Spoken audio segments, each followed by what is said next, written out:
ස්වාමීන් වහන්සේ අප වන්දනාමාන කරන බුදුරජාණන් වහන්සේගේ පිළිම වහන්සේලා දුර්වර්ණව කැඩී බිඳී ගිය විට ඒවාට කුමක් කළ යුතුද ස්වාමීන් වහන්සේ? සමහර අවස්ථාවලදී අර බෝධින් වහන්සේගේ ওই පැත්තකින් කැඩිච්ච පිළිම වහන්සේලා 10 15 එකතු වෙලා තියෙනවා මම දැකලා තියෙනවා.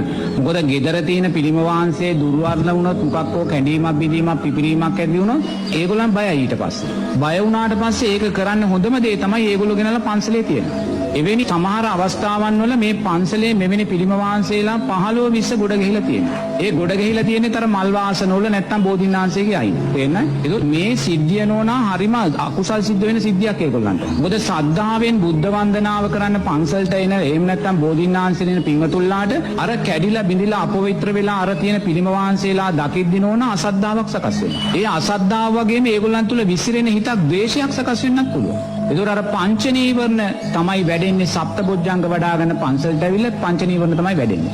එතකොට ඒ වැඩෙද්දී ඒ ක්‍රියාව නිසා ඒවා ගෙනත් දාපු අයට අකුසල් සිද්ධ වෙන්න පුළුවන්. තේරෙනවද? අකුසල් සිද්ධ වෙන්න පුළුවන්. මට මතකයි මං එක්තරා ගම්මානකෙදී එක අම්මා කෙනෙක් මගෙන් ඇවිල්ලාව ස්වාමීන් වහන්සේ අපේ වහලේ උඩ බෝපැලයක් පැලවිලා තියෙනවා. මේක ගලවන්න අපිට බයයි කියලා. මොකද්ද කරන්නේ කියලා. මං ගියා පුතේ වහලයක් උඩ බෝපැලයක් පැලවෙන තැනක් නෙමෙයිනේ. ඒ නිසා ඔබ බය වෙන්න අවශ්‍ය නැහැ. අනිත් එක ඒ බෝධින්නාංශය කියන්නේ යම් පක්ෂියෙක්ගේ අසුචි තුලින් බිහිවෙච්ච ආවුබෝපලයක්. ඒතර ඒකේ පූජනීය භාවයක් නැහැ. ඒ නිසා ඔබ මේ බෝපලේ ගලවලා වත්තේ කොහේ හරි ඉඳ තියෙනවා නම් හිටවන්න නැත්නම් ඔය වෙනින් තැනකින් වත්තෙන් පිට කොහේ හරි සුසු තැනක බල්ලේක හිටවන්න කියලා. ඒකේ ප්‍රශ්නයක් නෑ බය වෙන්න එපා කියලා. නමුත් ඊට සති දෙකකට පස්සෙත් මම ඒ අම්මගෙන් ඇහුවා ඔබේ දේ කළාද කියලා. එයා කරලා නෑ. මොකද එයාට සැකයි. ඒවා ඔක්කොම මෝහේ ගණේටයි වැටෙන්නේ. මොකද මට මතකයි මං ගිහි කාලේ අපේ පන්සලේ එවැනි පිළිම 10ක් 15ක් එකතු වුණාට පස්සේ මං අර බෝධින් වහන්සේ පිටිපස්සේ වලක් කපලා මේ සියලු දේම බුදුදාන කරා. පිළිම වහන්සේලා 10 15 නම ඔබ දාලා පස්වලින් අහනවා. ඒ නිසා ඔබේ නිවසේ බුදුරජාණන් වහන්සේගේ පිළිම වහන්සේ නමක් දුර්වර්ණ වුණොත් කැඩී බිඳී ගියොත් කවදාක්වත් ඒක ගිහලා පන්සලේ නම් තියන්න එපා. ඒ තුලින් ඔබේ නැති අකුසලයක් අතු කරනවා විතරක් නෙමේ ඔබ ජීවමාන ශාස්ත්‍රුන් වහන්සේට හිංසා කළා වූ අකුසලයක් එකතු කරගන්නවා. ඒ නිසා නිරේතුරුව මෙවැනි පිළිම වහන්සේ නමක් කැඩුනොත් බිඳුනොත් තමන්ගේ වත්තේ පෑගෙන්නේ නැති තැනක වලක් කපලා ඒක භූමදානය කරන්න. බුදුරජාණන් වහන්සේගේ රූපකායත් ආදාහනය කළා නම් පිළිම වහන්සේ නමක් භූමදානය කරන්න බය වෙන්න අවශ්‍යතාවයක් නැහැ. රාහතන් වහන්සේලාගේ ශ්‍රී දේහෙනුත් භූමදානය කළා නම් මේ කැඩිච්ච පිළිම වහන්සේ නමක්ගේ රූපය භූමදානය කරන්න බය වෙන්න අවශ්‍යතාවයක් නැහැ. නමුත් ඒක නිතර පෑගෙන තැනක කරන්න එපා. පෑගෙන නැති තැනක වත්තේ කොනක වලක් කපලා ඒක භූමදානය කළා. එච්චර ඉම්පස්සේ ගැන හිතන්න ඕනේ නැහැ.